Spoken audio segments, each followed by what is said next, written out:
வணக்கம் குரு ஜோதிடம் நேயர்களே. நான் உங்கள் அன்பான சயின்டிபிக் வேதிக் அஸ்ட்ராலஜர் அஸ்ட்ரோரஞ்சி பேசுகிறேன். நல்லது நினைப்போம், நல்லதே நடக்கும். இப்ப பாத்தீங்கன்னா இந்த கோச்சார பலன்களே எப்படி பலன் செய்யுதுன்னு பாத்தீங்கன்னா, அந்த குரு பயிற்சி, சனி பயிற்சி, ராகு கேது பயிற்சி என்று சொல்லப்படுகிற ஆண்டு கிரக பயிற்சியும், மாத பயிற்சி என்று சொல்லப்படுகிற செவ்வாய் பயிற்சி, சுக்கிர பயிற்சி, சூரிய பயிற்சி, அது மாதிரி பயிற்சிகள்லாம் பார்க்கும் பொழுது இது எப்படி நமக்கு ஒரு தாக்கத்தை கொடுக்குதுன்னா, தசாபுக்திகளே உங்களுடைய துல்லியமான பலனை கொடுக்கக்கூடியதுக்கு ஒரு மெயினான விஷயமாக இருக்கிறது. உங்களோட ஜென்ம ஜாதகத்துல நீங்க எந்த நேரத்துல பிறந்தீங்க, எந்த தேதியில பிறந்தீங்க, எந்த ஊர்ல பிறந்தீங்க வச்சு உங்களுக்கு தசாபுக்திகள் எப்படி போயிட்டு இருக்கிறத வச்சு அந்த தசைகள் உங்களுக்கு சாதகமான பலன்களை கொடுக்க போகிறதா அல்லது கொஞ்சம் டிலே பண்ணி ஒரு அன்ஃபேவரபிளா கொடுக்க போகுதா அப்படிங்கிறது உங்களுடைய கோச்சாரம். அதாவது நம்ம இந்த வீடியோல எல்லாம் பார்க்கக்கூடிய பெயர்ச்சி பலன்கள், மாத பலன்கள் வச்சு நம்ம ஒப்பிட்டு பார்த்து தான் நம்ம பலன் எடுக்கணுமே போலிய இது ஒரு பொதுவான பலன்கள் என்று நீங்க தெரிஞ்சுக்கணும். இது ஒரு மெயினான, இது முழுசான ஒரு பலனா இல்லாமல் உங்களோட தசாபுக்திகளோட ஒப்பிட்டு பார்க்கணும். அந்த அடிப்படையில பாத்தீங்கன்னா இந்த ஜூன் மாதம் எப்படி இருக்குது அப்படின்னு பார்த்தோம்னா, 2024 ஆண்டு கிரகம் எந்த பயிற்சியும் இல்லை. குரு ரிஷபத்திலே கண்டினியூ ஆகிறார். மே 1ஆம் தேதியான பயிற்சி பாத்தீங்கன்னா ஜூன் மாதமும் ரிஷபத்திலே குரு இருக்கிறார். அதே சமயத்துல ராகு மீனத்திலும் கேது கன்னியிலையும் தொடர்ந்து இருக்க போகிறார்கள். சனியும் கும்பத்தில் இருக்க போகிறார்கள். மாத கிரகங்களாகிய செவ்வாய், சுக்கிரன், புதன், சூரியன் தான் பயிற்சியாக போகிறது இந்த ஜூன் மாதம். குறிப்பா பாத்தீங்கன்னா புதன் பாத்தீங்கன்னா 1ஆம் தேதியே ரிஷபத்துக்குள்ள வரார். மேஷத்திலிருந்து ரிஷபத்துக்குள்ள 15ஆம் தேதி பாத்தீங்கன்னா ரிஷபத்திலிருந்து மிதுனத்துக்கு ஆட்சி பலம் பெறுகிறார். அப்புறம் கடைசி நாள் ஆகிய ஜூன் 30 அன்னைக்கு பாத்தீங்கன்னா கடகத்துக்கு போறார். அதே சமயத்தில் சுக்கிரன் பாத்தீங்கன்னா ஜூன் 13ஆம் தேதியே ரிஷப ராசியில ஆட்சி பலத்தோட இருந்து மிதுனத்துக்கு நட்பு வீட்டுக்கு போகிறார். அதே சமயத்துல சூரியன் உங்களுக்கு இந்த வைகாசி மாசம் முடிந்து ஜூன் 15ஆம் தேதி பாத்தீங்கன்னா மிதுனத்துக்கு போகிறார். இதுதான் இந்த மாதத்தில் வரக்கூடிய சூரியன், சுக்கிரன், புதன் பயிற்சிகள். செவ்வாய் என்ன ஆகுதுன்னு பாத்தீங்கன்னா 2ஆம் தேதி, ஜூன் 2ஆம் தேதியே மேஷத்துக்கு ஆட்சி பலத்தோட வருகிறார். மீனத்தில் இருக்கிற செவ்வாய் மேஷத்துக்கு ஆட்சி பலம் பெற்று அந்த மாதம் முழுக்கும் மேஷத்தில் ஆட்சி பலத்தோட இருக்க போகிறார். இதுதான் ஜூன் மாதத்தோட கிரகத்தின் அமைப்புகள். இப்போ ஃபர்ஸ்ட் டைம் நம்மளுடைய சேனலுக்கு வரவங்க மறக்காம சப்ஸ்கிரைப் பண்ணுங்க. ஃப்ரெண்ட்ஸ் அண்ட் ரிலேட்டிவ்ஸ்க்கு பிடிச்ச வீடியோஸை ஷேர் பண்ணுங்க. லைக் பட்டன் கிளிக் பண்ணுங்க. தொடர்ந்து நம்மளோட வீடியோஸ் பாருங்க.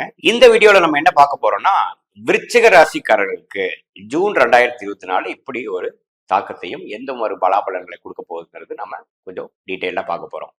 இப்ப பாத்தீங்கன்னா ஜூன் 2ஆம் தேதியே உங்களுடைய ராசி அதிபதி ஆட்சி பலம் பெற்று மேஷத்துல வருகிறார். ஸோ விருச்சிக ராசிக்கு 6ஆம் இடமா இருந்தாலும் ஆட்சி பலம் பெறுவது அருமையான விஷயம். ஆட்சி பலம் பெற்றாலும் சனியின் 3ஆம் பார்வையும் பெறுகிறாருங்கிறது நம்ம கவனத்துல கண்டிப்பாக எடுத்துக்கொள்ள வேண்டும். ஸோ அப்படி இருக்கக்கூடிய ஒரு விஷயம் பாத்தீங்கன்னா, மாத கிரகங்களாக சொல்லப்படுகிற சூரியன், புதன், சுக்கிரன், அப்புறம் ஆண்டு கிரகமாகிய குரு எல்லாமே 7ஆம் இடத்துல இருக்கிறார். ஸோ மே 1ஆம் தேதியிலிருந்தே பாத்தீங்கன்னா குரு ராசியை பார்க்கறது ஒரு நல்ல மாற்றத்தை கொடுக்கிறார். அதே சமயத்துல இந்த மாத கிரகங்களும் பாத்தீங்கன்னா 7ஆம் இடத்துக்கு ராசியை பார்ப்பது ஒரு அருமையான விஷயம். குறிப்பாக ஃபர்ஸ்ட் ஆஃப் ஜூன் 15 வரைக்கும் இருக்கக்கூடிய 13, 14, 15 வரைக்கும் இருக்கக்கூடிய ஃபர்ஸ்ட் ஆஃப் பாத்தீங்கன்னா ராசியை சுக்கிரன் பார்க்கிறார், குரு பார்க்கிறார், புதன் பார்க்கிறார். இதெல்லாம் அருமையான ஒரு விஷயம். ஸோ இது மாதிரி பங்குதாரர் மூலமா வியாபாரம் செய்வர்களா இருக்கட்டும், நண்பர்கள் வட்டத்திலேயா இருக்கட்டும், ஒரு குடும்பத்துல குடும்பத்தினார், மனைவியா இருந்தா கணவர், கணவனா இருந்தா மனைவி, எல்லா விஷயத்திலும் ஒரு நல்ல சுமூகமான ஒரு தாக்கங்கள், சுமூகமான ஒரு பலன்கள் தரக்கூடிய ஒரு அமைப்பு கண்டிப்பாக ஜூன் ஃபர்ஸ்ட் ஆஃப் குறிப்பா நீங்க பெறுகிறீர்கள். அது ஒரு நல்ல விஷயம். இது வரைக்கும் எல்லாம் 6ஆம் இடத்துல இருந்து கைக்கு வந்தது வாய்க்கு வரலையே, எதுவுமே சரியா வரல, நாம ஒன்று சொல்றோம், நடக்கிறது ஒன்று வேற மாதிரி நடக்குது, நமக்கு ஒரு ரெகக்னிஷனே கிடைக்கல, நம்ம எவ்வளவு தூரம் நம்ம ஃபேமிலிக்காக உழைச்சாலும், எவ்வளவு தூரம் நம்மளுடைய ஸ்தாபனத்துக்காக உழைச்சாலும் பலன்கள் வரவில்லை, நம்ம சேசிங் மோட்லயே தான் இருக்கோங்கிறவங்களுக்குலாம் ஒரு நல்ல ஒரு ரெகக்னிஷனும், ஒரு கைக்கு வந்தது ஓரளவுக்கு கை வாய்க்கும் வந்துவிட்டது அப்படிங்கிற அளவுக்கு கொஞ்சம் ஃபுல்ஃபில்மெண்ட், பூர்த்தி பெறக்கூடிய ஒரு மாதமாக இருக்கிறது. அது குறிப்பாக ஃபர்ஸ்ட் ஆஃப் நல்லாவே இருக்குங்க, தப்பு இல்லை. அதே சமயத்துல ராசி அதிபதியும் பலமா இருக்கிறது நல்ல விஷயம். சனியின் பார்வை கொஞ்சம் டென்ஷனும், கொஞ்சம் ஸ்ட்ரெஸ்ஸையும், அதிகமான உழைப்பும் அலைச்சலும் கொடுக்கக்கூடிய அமைப்புகள் உண்டு. தொடர்ந்து ராகு 5ஆம் இடத்திலும் கேது 11ஆம் இடத்தில் இருக்கிறார். அந்த கேது 11ஆம் கேது குருவின் பார்வையில் இருக்கிறப்போ கேது திசை நடக்கிறவங்களுக்குலாம் விருச்சிக ராசிக்காரர்களுக்கு நல்ல ஒரு பலன், லாபம், பூர்த்தி எல்லாம் செய்யக்கூடிய அமைப்புகள் உண்டு. 15க்கு அப்புறம் செகண்ட் ஹாஃப் பாத்தீங்கன்னா சூரியன், புதன், சுக்கிரன் எல்லாமே கொஞ்சம் கொஞ்சமா 13ஆம் தேதி 15ஆம் தேதியெல்லாம் வந்து பயிற்சி அடைந்து 8ஆம் இடத்துக்கு போறார்.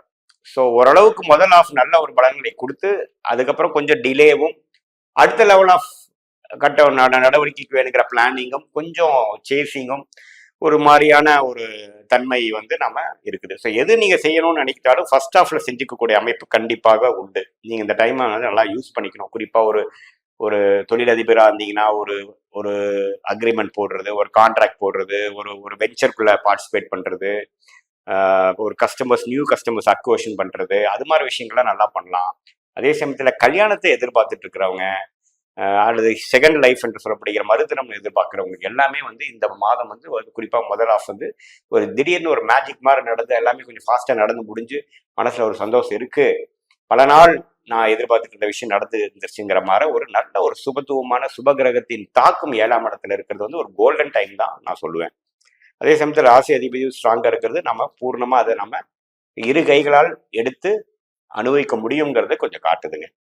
ஸோ எல்லா விஷயங்களும் ஃபர்ஸ்ட் ஹாஃப்ல பண்ணிட்டு செகண்ட் ஹாஃப்ல கொஞ்சம் ஒரு ஸ்லோவா போய்க்கிறது நல்லது. மாணவ செல்வங்களுக்கு பார்த்தீங்கன்னா புதன் அருமையா 7ஆம் இடத்துல நட்பு வீட்டில் இருக்கிறதும் அதே சமயத்தில் 8ஆம் இடம் போயிருந்தாலும் புதனில் ஸ்தான பலம் பெற்று மிதுனத்திலேயே ஆட்சி பலம் பெறுவது அருமையான விஷயம். இப்போ மாணவர்கள்லாம் பார்த்தீங்கன்னா ஜூன் மாதங்கள் விருச்சிக ராசிக்காரர்கள் நல்லா படிக்கக்கூடிய அமைப்பு உண்டு, நல்லா கான்ஃபிடண்டா பெர்ஃபார்ம் பண்ணக்கூடிய உண்டு, படிச்சது மெமரியில இருந்து நல்லா ரீப்ரொடியூஸ் பண்ணி நல்லா வந்து பெர்ஃபார்ம் பண்ணக்கூடிய அமைப்புகள் உண்டு.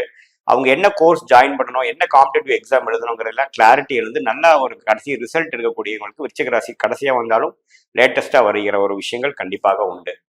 ஸோ அவங்களுக்கும் நல்லா இருக்கு. இல்லத்தரசிகளுக்கு பார்த்தீங்கன்னா இது வரைக்கும் நம்மளோட ஒரு பிரைவேட் டைம் ஸ்பெண்ட் பண்ண முடியல, நம்மளுடைய பார்ட்னர் ஸ்பௌஸோட ஒரு டைமே ஸ்பெண்ட் பண்ண முடியல. ஜாயின்ட் ஃபேமிலியில் இருக்கிறவங்களுக்குலாம் பார்த்தீங்கன்னா ஒரு வெளி மாநிலம் கொஞ்சம் ஒரு ட்ரிப் மாதிரி போயிட்டு வந்து ஒரு சந்தோஷமான ஒரு சூழ்நிலை, ஒரு நல்லாவே டைம் ஸ்பெண்ட் பண்ணணும், குடும்பத்தில் ஒரு ஒரு குதூகலம் இருந்தது, ஒரு கனெக்ட் இருந்தது, ஒரு சுவாரஸ்யம் வந்ததுங்கிற மாதிரி ஒரு நல்ல விஷயங்கள் வரக்கூடிய அமைப்புகள் இருக்கு. ரிலேஷன்ஷிப்ல இருக்கிறவங்களுக்கு பார்த்தீங்கன்னா திடீர்னு கல்யாணம் அமைக்கக்கூடிய அமைப்புகள் இருக்கு.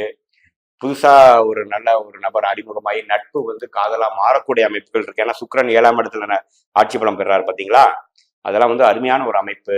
ஸோ பொதுவாக பார்க்கும் பொழுது இந்த ஜூன் மாதம் வந்து ஒரு பொற்காலமாக அற்புதமான ஒரு காலமாக எல்லா வயதினர்களுக்கும் விருச்சிக ராசிக்காரர்களுக்கு உண்டு. அதை நீங்க நல்லா உபயோகித்துக் கொள்ள வேண்டும் என்பது என்னுடைய ஆசை. மீண்டும் மற்றொரு காணொலியில் சந்திப்போம். நன்றி, வணக்கம்.